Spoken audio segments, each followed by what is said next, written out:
Tu respiración.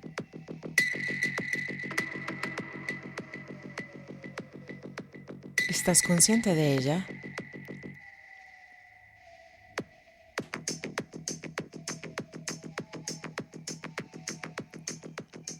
La herramienta que está más a la mano.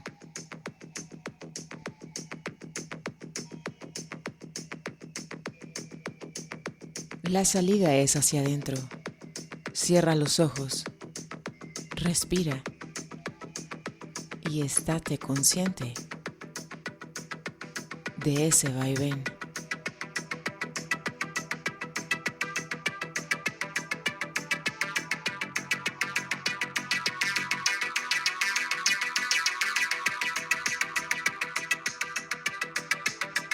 La liberación es posible. Para. Haz contacto contigo. ¿Qué es lo que sientes? ¿Dónde lo sientes? ¿Para qué lo estás sintiendo?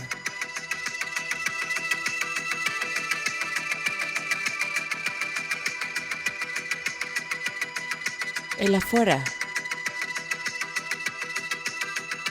siempre cambia. El adentro es lo que prevalece.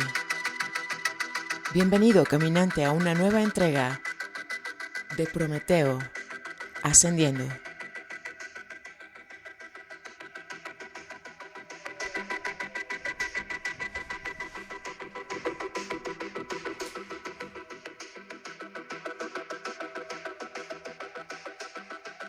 Presentamos hoy el capítulo número 11, el circuito neurosomático holístico.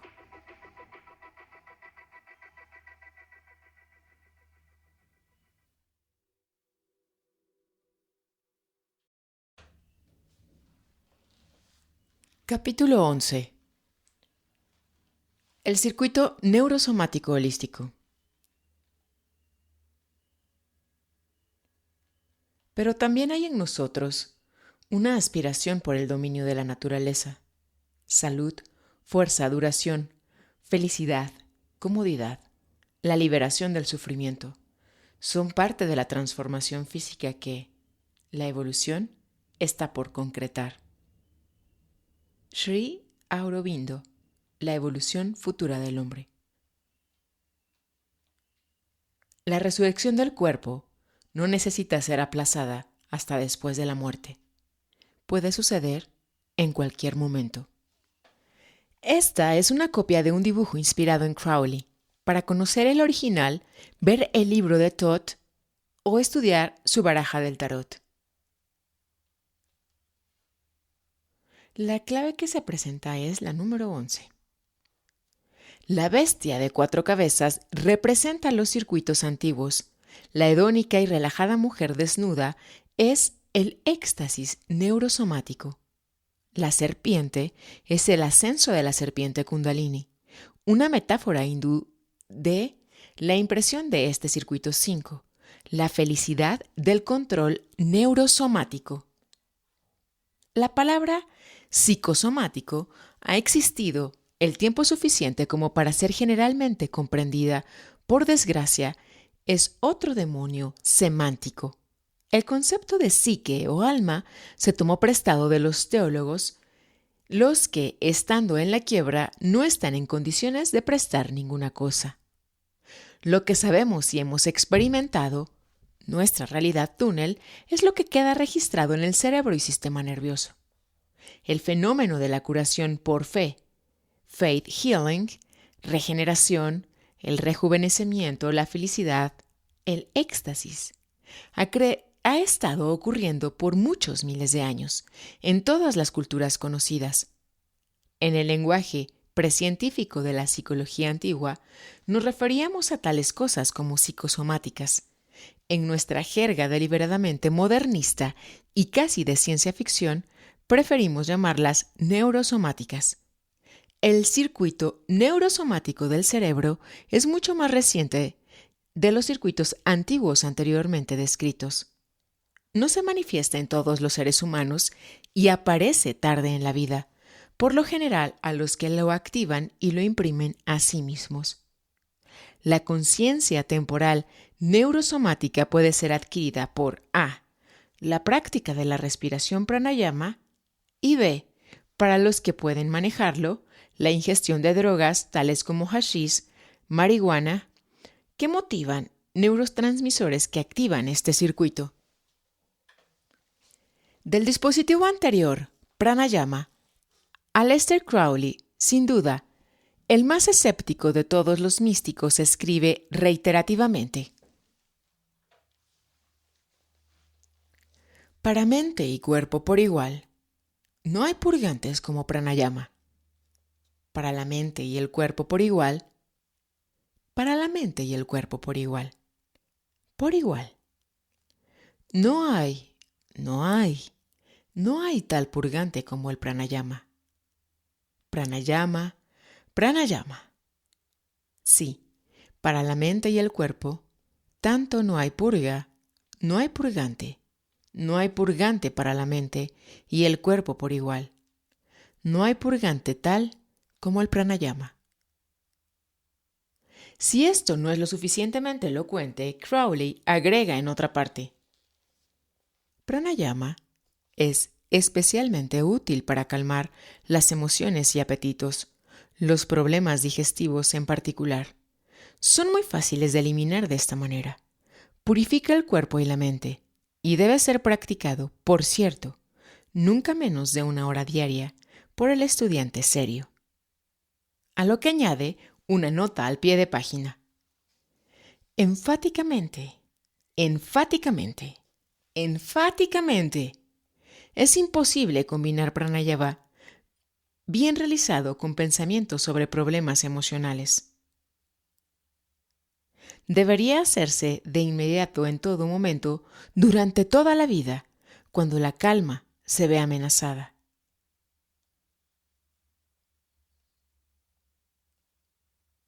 Esto es algo muy fuerte y diferente de la mística con la cual llenó sus libros, con sus bromas y sus burlas, y que siempre les dijo a sus estudiantes: no, créeme, sino no me crean. Acerca de pranayama, por única vez en su vida, Crowley hablaba en serio. En la experiencia de este autor, pranayama sirve para borrar todas las formas de depresión, incluyendo el profundo dolor y el duelo.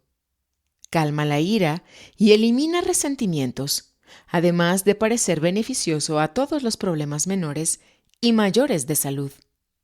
Los hindúes que son profesionales en el pranayama dicen que hay mucho más, como por ejemplo, la inmunidad al dolor de todo tipo, samadhi, la unión con Dios, la levitación, etc. En particular, el pranayama crea un giro neurosomático, enriquecimiento sensorial, gozo sensual, el deleite sensorial y un general estado relajado y hedónico. Efectos similares se producen por el aislamiento voluntario en un tanque de Lilly por la gravedad cero. El astronauta tiene experiencias místicas que son de esta variedad neurosomática, y para los suertudos, la cannabis, como se dijo anteriormente. Los efectos negativos del circuito neurosomático son experimentados por yogis aficionados, por muchos fumetas y por un gran número de esquizofrénicos. El bucle de retroalimentación neurosomático en estos desafortunados casos se invierte. La experiencia sensorial se convierte en desagradable. Cualquier sonido o el tacto es doloroso. La sensualidad se convierte en un malestar agudo en todo el cuerpo. Las percepciones se vuelven pesadillas y la ansiedad general es impresa. La luz es particularmente aterradora y dolorosa, a menudo asociada con el infierno o con control mental, manipulado por enemigos inescrupulosos. Gopi Krishna, un burócrata hindú que tomó originalmente el yoga solo por razones de salud, fue bruscamente catapultado a un estado negativo neurosomático durante varios años. Todas las sensaciones fueron tan dolorosas que muchas veces creyó morir. Los detalles en su autobiografía, Kundalini, son patéticos y suenan similares a la esquizofrenia. Finalmente salió de este.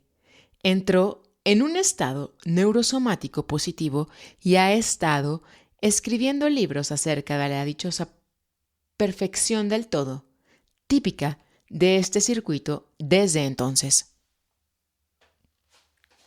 Nikola Tesla, el genio de Yugoslavia, pasó por el mismo infierno o estado esquizoide, sin el yoga en su adolescencia.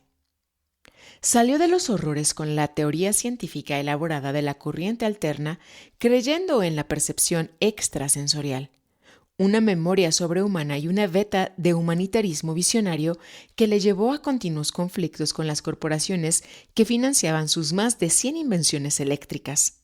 Él ganó más de $1 millón antes de la edad de 30 años, en un momento en que $1 millón eran mucho dinero, y él murió quebrado, tratando de vender una invención que, según él, terminaría con la pobreza. La mayoría de los chamanes y muchos místicos han pasado por sensibilizaciones neurosomáticas similares negativas y positivas. Los cientólogos lo han llamado quimicalización. San Juan de la Cruz lo llamó poéticamente la noche oscura del alma. Los cabalistas le dicen cruzar el abismo. En la Odisea, una secuela moderna de Kansakis, Odiseo ve una estatua que le parece muy significativa. La estatua fue el símbolo de Kansakis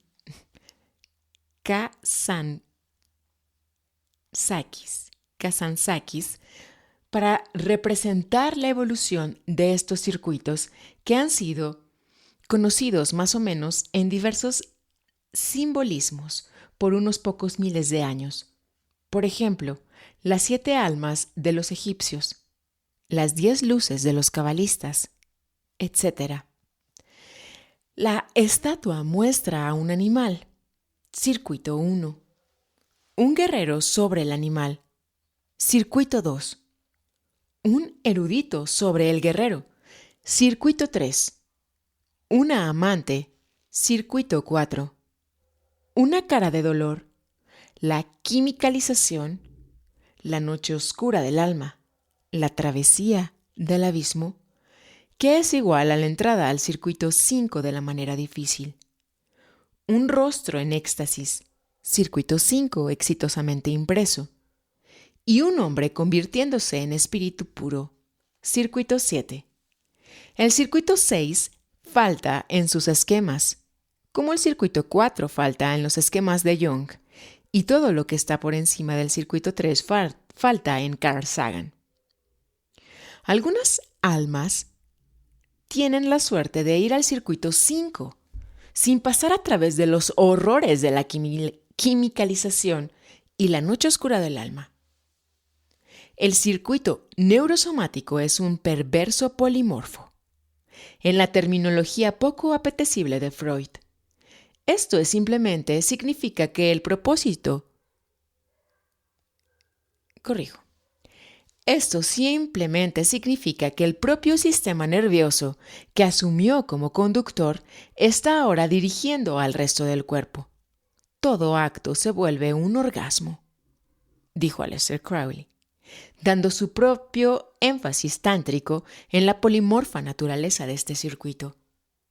Las vidas de los santos están llenas de historias que parecen milagros a la mayoría del cuarto circuito o son rechazadas como mentiras o engaños por los dogmáticos racionalistas del circuito 3, pero que parecen algo perfectamente normal desde el punto de vista de la conciencia polimorfa del quinto circuito. El santo dice que está en éxtasis y lleno de gratitud a Dios por haberle dado tal festín para la cena, pan común y agua. Por supuesto, muchos fumetas entenderán ese grado de embriaguez neurosomática. El gurú entra en la habitación y su bioenergía. Número 1. Tiene tal fuerza que hace a un lisiado saltar y así éste es curado. El cojo solo adquirió impulsos neurosomáticos por contacto, como algunas personas tienen contacto con lo alto cuando están drogados. Los caminantes sobre fuego, en muchas tradiciones chamánicas, hacen esto para demostrar su control sobre el espíritu, es decir, demostrarse a sí mismos y a otros que han logrado una afinación neurosomática de alta calidad. Un curandero le dijo al autor de este artículo: la mayoría de personas mueren de intoxicación por la adrenalina. En nuestra terminología, la mayoría de la gente tiene demasiada ansiedad del primer circuito y agresividad territorial del segundo circuito. Ellos están literalmente luchando por sobrevivir como ningún otro animal lo hace, a pesar de Darwin. La mayoría de los animales simplemente juegan gran parte del tiempo. Resuelven los problemas de la supervivencia cuando tienen que hacerlo o mueren de no resolverlos. Solo los humanos son conscientes de la lucha, preocupados y deprimidos por el juego de la vida. El curandero continuó: lo que cura es darse cuenta de que yo no tengo miedo. Es decir, el contacto con una personalidad del quinto circuito, una persona que controla sus propios viajes de adrenalina del segundo circuito, puede ser un catalizador tirando hacia arriba hasta que pasa por una experiencia personal del quinto circuito. La vanguardia del 20% de la población, debido al Consciousness Movement, una secularización de mucha sabiduría chamánica antigua, ya han comprendido la salvaje idea de estas últimas páginas.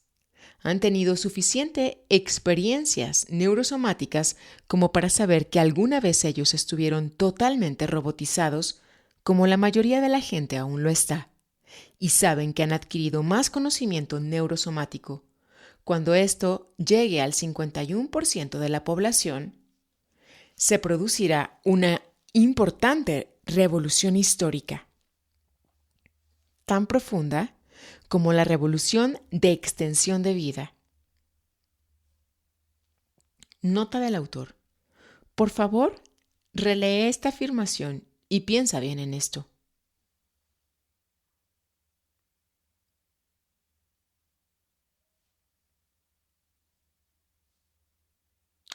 En términos de McLuhan, el quinto circuito es no lineal y global. Es decir, no está limitado por las secuencias de una a la vez del circuito semántico, sino que piensa en Gestalten. Esto explica por qué se relaciona con la intuición, que es una forma de pensamiento entre y alrededor de los datos de la pantalla de la percepción, sintiendo el campo total del que estos puntos forman parte. El gran músico ha desarrollado una notable retroalimentación entre un quinto circuito gestáltico y la tercera función de los circuitos de codificación como estructuras coherentes, en el simbolismo inspirado de la música. La música siempre conduce a alguna actividad del hemisferio cerebral derecho en los oyentes y es casi seguro que el quinto circuito se encuentra ubicado en el hemisferio cerebral derecho. Beethoven, recordemos, era zurdo. La mano izquierda está neurológicamente relacionada con el cerebro derecho polimorfo. Entonces, uno podría decir que él tenía una inclinación genética a las actividades del cerebro derecho, es decir, a totalidades sensualmente coherentes para sumergirse en gozos neurosomáticos casi a voluntad y al éxtasis sensorial sensual. Todo el mundo sabe que la sexta sinfonía es panteísta, y aunque Beethoven fuera un panteísta ideológico o no, esa manera de responder a la naturaleza es normal y natural del circuito 5 y del hemisferio derecho del cerebro funcionando bien. Es decir, que alguien en el quinto neurocircuito habla como un panteísta, sin importar que haya desarrollado o no una filosofía sobre el panteísmo. El milagro de Beethoven no es que haya sentido el universo de esa manera, pues unos pocos miles de tipos a lo largo de la historia también han sentido la naturaleza y sentido de ese modo, pero sí que llegó a dominar el arte de la música del tercer circuito con tanta habilidad que podía comunicar tales experiencias que es precisamente lo que un místico común no puede hacer. El circuito neurosomático probablemente comenzó a aparecer aproximadamente hace 3000 años. Esta es la conclusión de Barbara Honegger, que ha hecho un profundo estudio del arte rupestre europeo, llegando a la conclusión de que muchas de ellas muestran ejercicios para aumentar la actividad del hemisferio cerebral, derechos similares a los que todavía se utilizan en las tradiciones chamánicas y en el yoga. Este circuito está ligado a la corteza cerebral del lado derecho y neurológicamente relacionado con el sistema límbico, primer circuito y los genitales. Estos enlaces neuronales explican la metáfora sexual de energía kundalini o serpiente, utilizada para describir este circuito en los distintos sistemas del Tantra, de la India y el gnosticismo y el vudú, y las energías asociadas al yin-yang chino, masculino-femenino. La actividad sexual prolongada sin orgasmo siempre activa algo de la conciencia del quinto circuito. Es muy fácil determinar si el quinto circuito se ha activado con éxito o no. ¿Con qué frecuencia va una persona al médico? Si es un investigador de la mente, es brillante en vez de gris. Si él o ella tienen una chispa y si él o ella casi nunca van al médico, entonces el circuito neurosomático ha sido dominado, como Mary Baker Eddy escribió en una ocasión, haciéndose tremendamente impopular con aquellos que aman hablar de las cosas místicas pero no tienen conocimiento empírico. El Verbo se hizo carne. La verdad divina debe ser conocida por sus efectos en el cuerpo, así como en la mente. No hay tribu conocida por la antropología que no tenga al menos un técnico neurosomático, entre paréntesis chamán. Las explosiones a gran escala de la conciencia neurosomática han sido un hecho frecuente en todos los grandes periodos históricos. Por lo general, se erradicaron rápidamente por la sección local de la Inquisición o la AMA.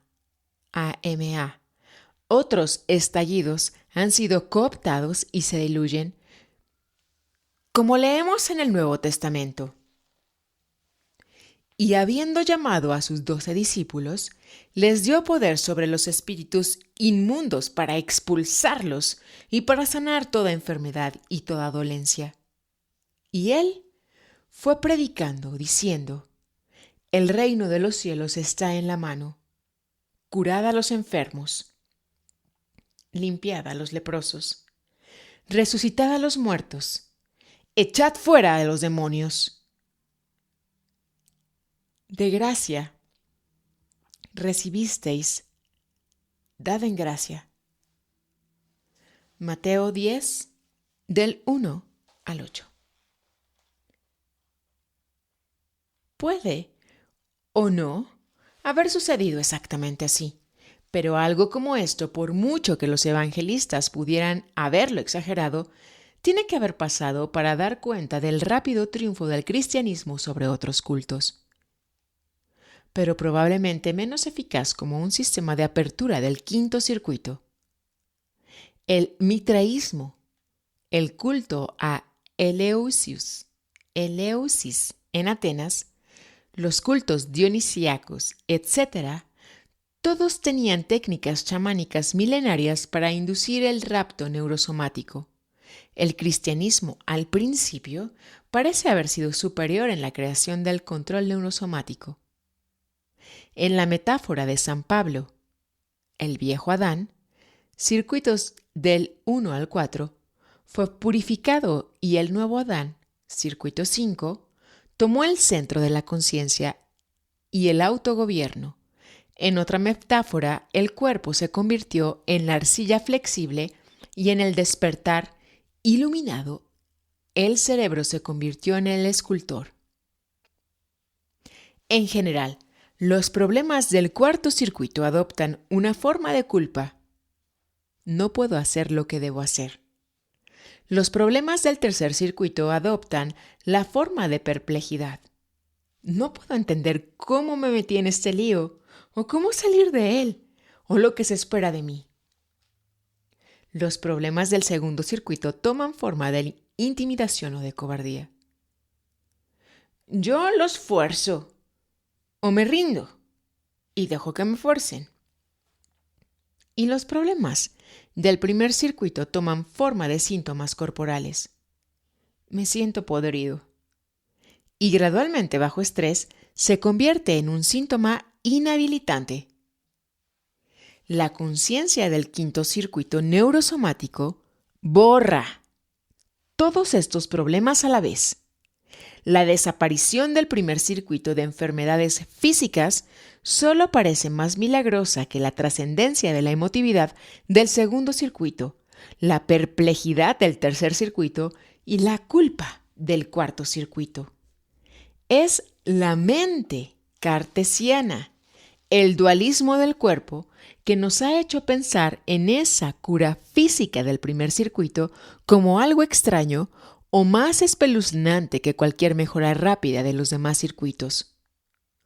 Uno de los propósitos de nuestra terminología es precisamente trascender el dualismo cartesiano, haciendo todos los circuitos igualmente comprensibles dentro de un contexto.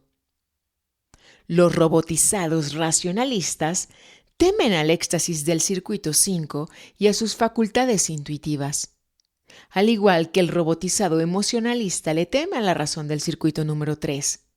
Y así, cuando la retroalimentación del circuito neurosomático empieza a funcionar y la persona cambiada por este circuito trata de describir su goce y su sensación de unidad, el racionalista se apresura en murmurar que esto es meramente subjetivo.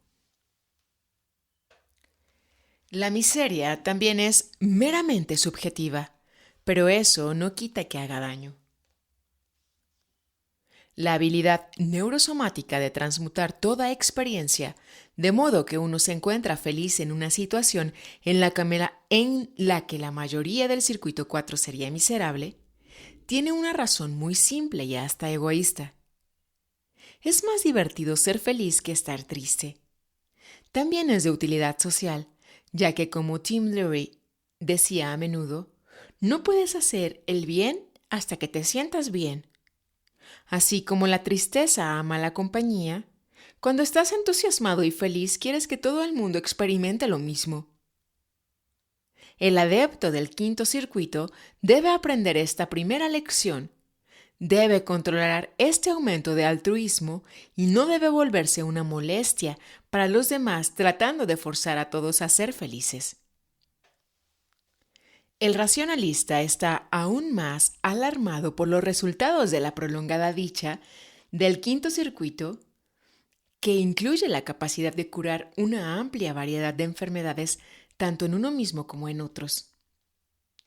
Incluso la bien documentada investigación actual sobre las endorfinas, que nos da el inicio de una explicación neuroquímica de cómo operan tales curaciones, es considerada con incomodidad o con hostilidad por los racionalistas más robotizados.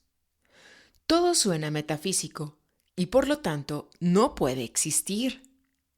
Las endorfinas son neurotransmisoras que desencadenan el circuito 5. Este circuito puede ser activado por el cannabis, por las drogas psicodélicas, la meditación, el pranayama o las visualizaciones de luz blanca. El último es el sistema más común utilizado por los sanadores y era conocido por los rosacruces medievales. No hay nada sobrenatural en el quinto circuito. Apenas parece sobrenatural en comparación con los circuitos anteriores. Pero el tercer circuito, de los cuales los racionalistas están tan orgullosos, sin duda debe haber sido sobrenatural cuando apareció por primera vez. Los egipcios atribuyen el habla y la escritura, las funciones del tercer circuito, a la divina intervención del dios Tot. El quinto circuito, como los circuitos anteriores, no es más que otra mutación evolutiva. Es necesario para nosotros mientras nos movemos hacia un nivel neurosocial más complejo. Es como la vida común, excepto que siempre estás un pie por encima del suelo, dice un antiguo proverbio zen. Este flotante aspecto del quinto circuito nos está preparando para la migración extraterrestre. Uno de los adeptos neurosomáticos más interesantes de toda la historia, desde el punto de vista de la teoría actual, era Mary Baker Eddy. Precisamente porque la señora Eddy era muy ingenua y no era consciente de gran parte de la filosofía, nunca se dio cuenta de que no se puede hablar o escribir acerca de lo inefable. Por lo tanto, escribió sobre ello en detalle. Si sus escritos son difíciles de descifrar y parecen los desvaríos de una mente desordenada, según la descripción de Aleister Crowley sobre los escritos místicos, incluso de los propios, también tienen momentos de lucidez asombrosa. Por ejemplo, ella sabía y escribió con total claridad que la enfermedad es el miedo y el amor es su curación. La mayoría de los psicólogos están empezando a comprender eso más de 100 años después. Y cita a la señora Eddy. El amor perfecto echa fuera el temor. Fin de la cita. Y así es como el despertar neurosomático cura la enfermedad. Como dijo la señora Eddy a un investigador, amor, amor, amor. Eso es todo lo que usted tiene que saber para ser un sanador. 60 años después, un psiquiatra escocés, Ian Suttie, escribió que el amor del médico cura al paciente. Otra cita de la señora Eddy es apropiada en este punto. Cuando comprendamos los cambios, ganaremos la realidad de la vida, el control del alma sobre los sentidos. Este debe ser el punto culminante, antes que el hombre armónico e inmortal sea obtenido y sus capacidades sean reveladas. Para el lector común, científicamente educado, estos son patrañas metafísicas. Vamos a tratar de volver a introducirlo a nuestra propia metáfora neurológica. Cuando el cerebro desarrolla su pleno potencial, ganaremos una nueva visión de la vida y el control del éxtasis neurosomático sobre las culpas, perplejidades, las emociones y las enfermedades psicosomáticas de circuitos inferiores. Esto se encuentra evolutivamente previsto para suceder antes del sexto circuito. La conciencia evolutiva y de la inmortalidad física se lograrán. Sugerimos que la señora Eddy, habiendo activado una gran parte del hemisferio derecho del cerebro, era capaz de pensar en Gestalten y también de servir como transmisor neurosomático para curar a los demás. Estaba mirando por la carretera del ADN a los avances científicos de la década en que vivimos ahora. Muchos se han convertido al quinto circuito después de prolongadas enfermedades, sobre todo si se impacientan con los médicos y recurren a la automedicación o curación por la fe. El cuarto de baño de Nietzsche, según Stefan Zweig, parecía una farmacia. debido al gran número de fármacos y medicamentos con los que el filósofo trató sus migrañas crónicas. Gurdjieff ocupaba cocaína, hashish y técnicas de yoga, probablemente incluyendo pranayama, para tratar los incesantes y crecientes dolores resultantes de sus heridas de guerra y de los 2 accidentes de tráfico. La dureza de estos 2 filósofos, su desprecio por el ordinario sufrimiento humano, sus visiones del estado sobrehumano más allá de la emoción y del dolor, todo deriva probablemente de giros neurosomáticos alternados con dolor agudo. Es decir, que experimentaron la totalidad de la evolución de los circuitos inferiores y el máximo desarrollo de la dicha neurosomática y expresaban principalmente desprecio por sus recaídas en esa conciencia menos feliz. En Oriente, el control del circuito neurosomático se conoce como dhyana, cha'an o zen. El estado a veces se llama mente de Buda o cuerpo de Buda. Para los antiguos griegos, los rituales para lograrlo usaban drogas psicodélicas y se llevaban a cabo anualmente en Eleusis. Aquellos que realizaron el ritual con éxito eran llamados digenis o nacido 2 veces. La metáfora de los nacidos otra vez es también terminología del cristianismo carismático y es simbolizado por el mito de la resurrección de la carne. Freud reconoció este estado vagamente como la experiencia oceánica. Gurdjieff llama a este circuito centro magnético. Los curanderos y adeptos de algunas escuelas de yoga parecen vivir en la conciencia neurosomática permanente. La mayoría de los que lo han logrado tienden a tenerla solo en ráfagas, como ha señalado Ezra Pound.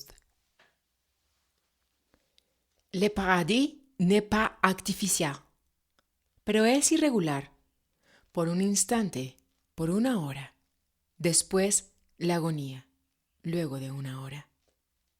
Este paradis es condición de paz neurosomática, mente-cuerpo.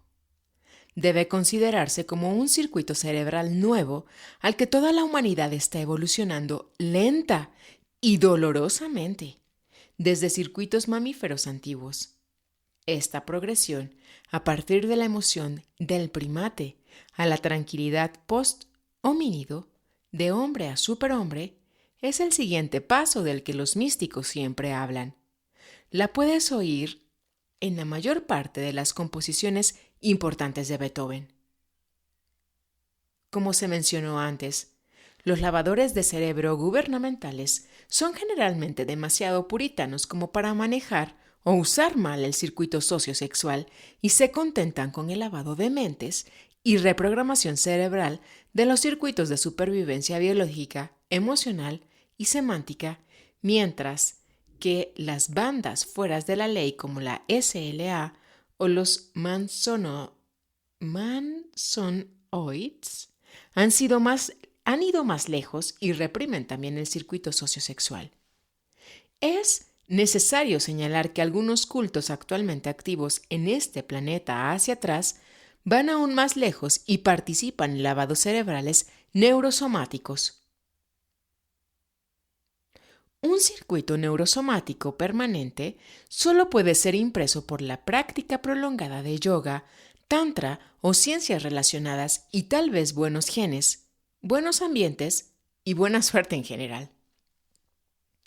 El lavado de cerebro neurosomático, la forma más poderosa de robotización, consiste en la activación temporal del circuito neurosomático por el que controla este lavado de cerebro, junto con garantías de que solo él, o Dios, o que actúa a través de él, puede conseguir llegar a este circuito.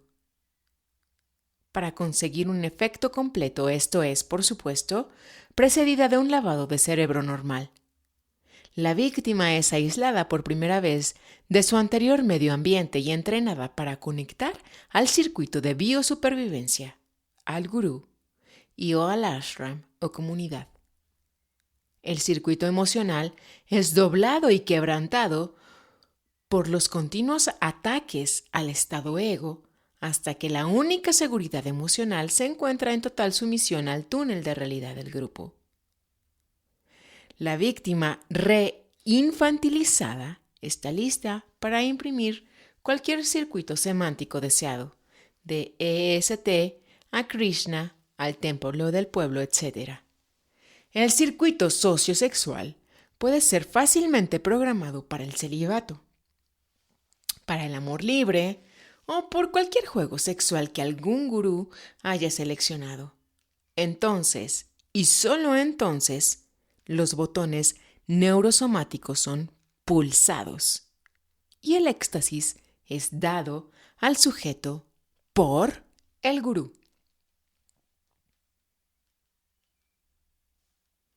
Marjorie Gardner, un profesional de larga data de esta ciencia, comentó irónicamente en una película hecha después de abandonar estas prácticas. Nunca se dieron cuenta que podían hacer las marcas, pulsar los botones neurosomáticos por sí mismos. Todos piensan que necesitan que yo debo hacerles esas pajas. Gardner es hoy en día insulsamente honesto. El promedio de los carismáticos insiste en que las víctimas no pueden aprender a hacerlo por sí mismos. Uno de los grandes profesionales históricos de nuestra neurociencia era Hassan I. Sabbah, que utilizó técnicas relativamente sencillas, incluyendo, evidentemente, una cápsula de liberación del tiempo inventada por él. Escuela de Sabiduría Sufí en el Cairo. Como describió la técnica de Hassan en mi novela, basada en datos y registros históricos, el truco del sombrero superior, dos jóvenes candidatos cenan con Hassan. La comida va con una cápsula de liberación del tiempo. Cuando se duermen, los candidatos son llevados al famoso Jardín de las Delicias de Hassan. La cápsula había sido lanzado una gran dosis de opio. Ellos se sentían completamente inconscientes y sin cuidado alguno de lo que pasara alrededor. El jardín, oficialmente conocido como el Jardín de las Delicias, cubría varias hectáreas. Aquí los candidatos eran preparados para la admisión en la Orden de los Assassin. Fueron la más temida y legendaria orden en la historia de los asesinos profesionales. Pero aquí, también, en este mismo jardín, se preparaban los candidatos para entrar a la Hermandad de la Luz, los Illuminati. Los candidatos, de hecho, se preparaban de la misma manera. Ellos desconocían qué orden los dejaría entrar, si serían los políticos, Assassin, o los místicos, Illuminati. Ambos jóvenes fueron llevados al Jardín de las Delicias y ubicados en varias hectáreas, alejados uno del otro. En poco tiempo, la segunda etapa de la cápsula de liberación del tiempo comenzó a trabajar. La cocaína fue puesta en libertad en su torrente sanguíneo, lo que calmó las huellas del opio adormecedor e hizo que se despertaran llenos de energía y entusiasmo. Al mismo tiempo, cuando despertaron, el hashish también comenzó a ser liberado, por lo que ellos veían todo con una claridad excepcional y los colores eran como joyas brillantes, divinamente hermosos. Un grupo de hermosas y exuberantes señoritas, importadas de los burdeles más caros en el Cairo, se sentó en un círculo alrededor de cada uno de los jóvenes candidatos, tocando flautas y otros instrumentos musicales delicadamente dulces. Bienvenido al cielo. Cantaban cuando los hombres despertaban mirando anonadados. Gracias a la magia del santo señor Hassan, tú has entrado al paraíso estando todavía vivo. Y les dieron de comer manzanas del paraíso, naranjas, mucho más dulces y más extrañas que las manzanas que habían conocido antes, y les mostraron a los animales del paraíso, importados de lugares tan lejanos como Japón en algunos casos, criaturas mucho más notables que las que normalmente se observaban en Afganistán. «Esto es el cielo», exclamó el primer joven en éxtasis. «Grande es Alá y es grande el sabio, señor Hassan Sabah». Pero 20 acres de distancia, rodeado de bellas damas similares y otras maravillas, el segundo joven solo miró a su alrededor, sonrió de satisfacción y no dijo nada. Y luego, en ambos casos, las huríes del paraíso, como se prometió en el Corán, comenzaron a bailar y mientras bailaban se deshacían uno por uno de cada uno de sus 7 velos. Cuando los velos fueron quitados, cada vez más hashish era liberado de las cápsulas y los jóvenes veían con mayor claridad, sentían con mayor intensidad la belleza y la alegría sexual de una manera totalmente desconocida en sus vidas anteriores en la tierra.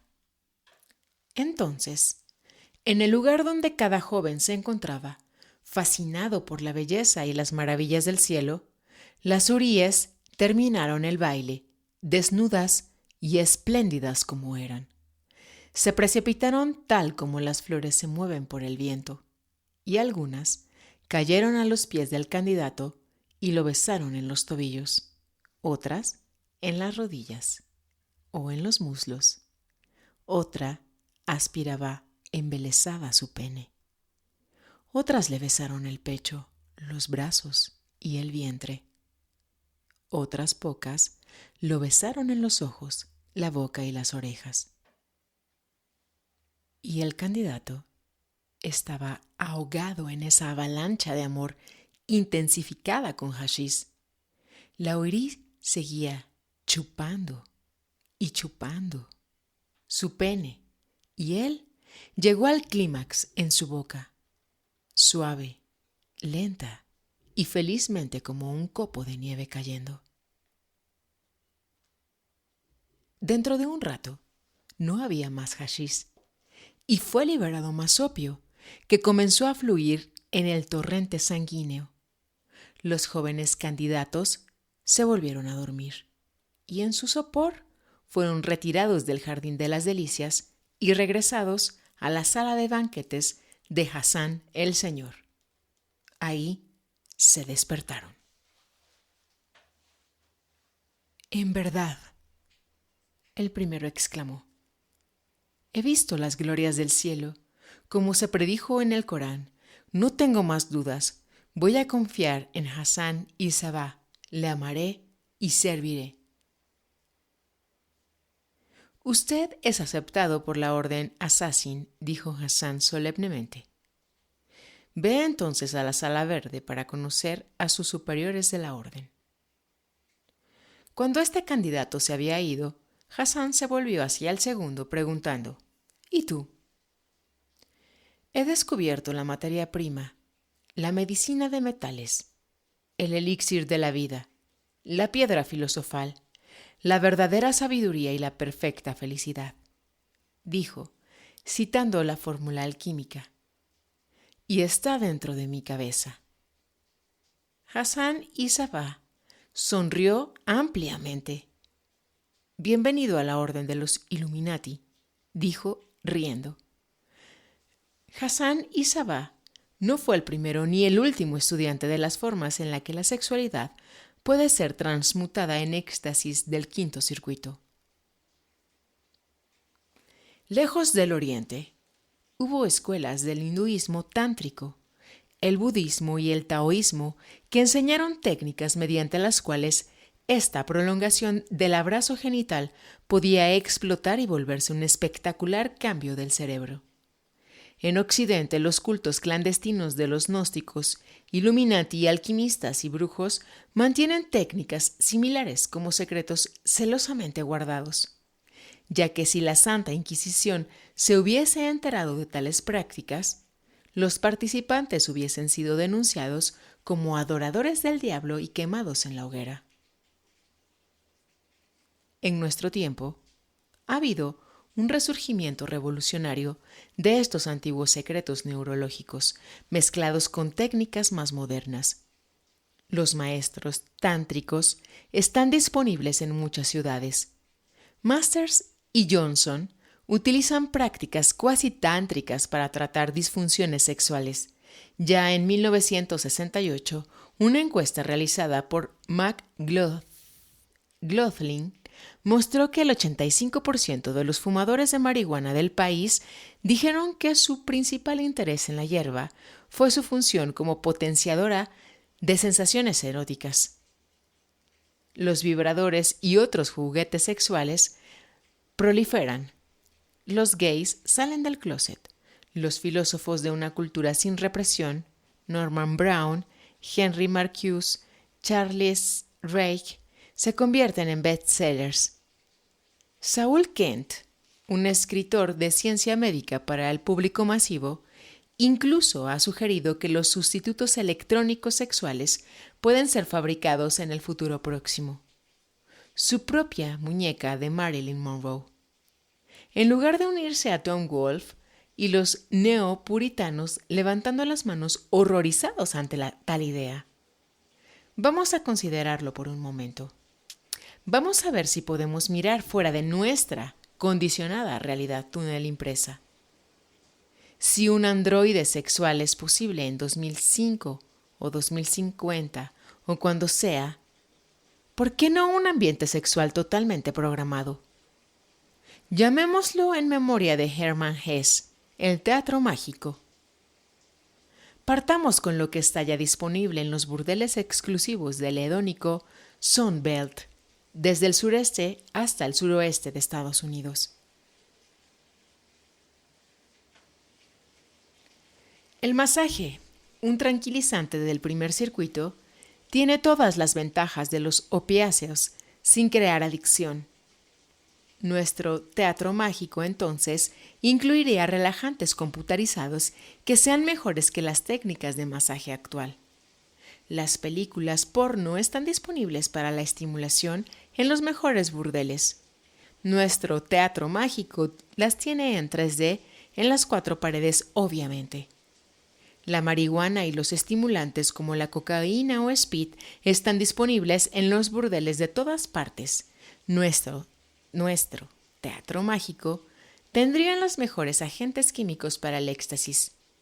Se pueden seguir añadiendo detalles de acuerdo a la fantasía personal hasta que uno ha creado una sala en la que el goce puede extenderse en todas las dimensiones de forma indefinida.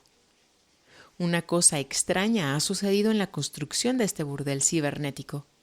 Parece que hemos ido más allá del sexo, hacia algo que podría llamarse metasexo.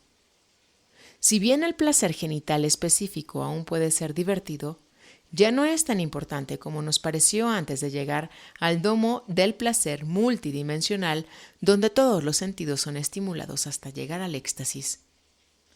Y lo más peculiar de esta indecente proyección de ciencia ficción es que ni siquiera hay necesidad de construir una habitación mágica, pues se encuentra incorporada en nuestros cerebros ya. Hemos descrito la conciencia neurosomática positiva que Freud llamó perversidad polimorfa, en uno de sus momentos puritanos, y la experiencia oceánica en uno de sus momentos místicos. Esto es lo que siente el cerebro neurosomáticamente convertido. En la alquimia esto era conocido como la multiplicación de la materia prima o el oro filosofal, que se diferencia del oro común en que no podía ser gastado o reutilizado, ya que constantemente se multiplicaba y se renovaba. Es el tercer ojo de la tradición Illuminati que transforma todo lo que ve. El ojo del que habla Jesús en su aforismo gnómico. La lámpara del cuerpo es el ojo. Así que si tu ojo es bueno, todo tu cuerpo estará lleno de luz. Mateo 6:22.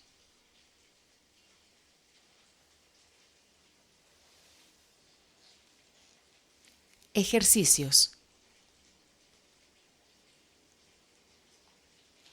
Ejercicio número 1. Obtén un libro de lecciones de cientología y lee las lecciones para un mes. Ejercicio número 2. Asiste a un seminario sufí de fin de semana. Ejercicio número 3. Adquiere el libro Sex and Drugs, un viaje más allá de los límites de New Falcon Publications y prueba el ejercicio tántrico descrito. Ejercicio número 4. Aprende cómo hacer el pranayama correctamente enseñado por un experto. He tratado de describir esto y he encontrado que no hay manera de prevenir graves errores en la transmisión verbal de este conocimiento no verbal. Ve con un hindú para que te lo muestre. Ejercicio número 5.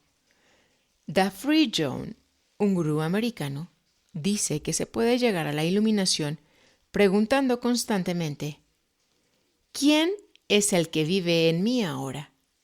Bueno, es la conciencia del circuito número 1, circuito número 2 del ego, circuito 3 de la mente, circuito 4 del rol sexual o circuito 5 del campo gestáltico o un circuito superior.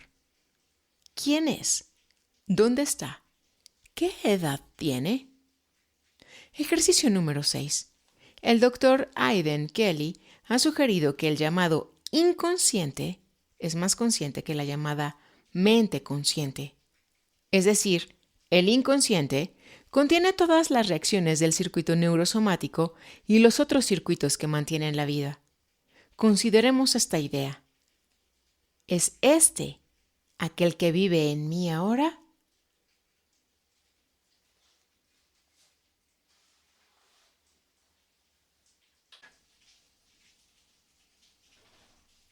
Esto fue una producción de Energía Fina.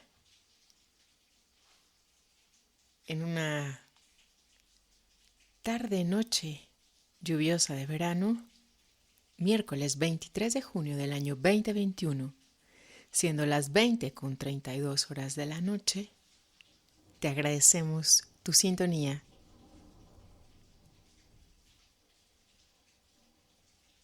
Hasta una nueva lectura caminante. Bye bye.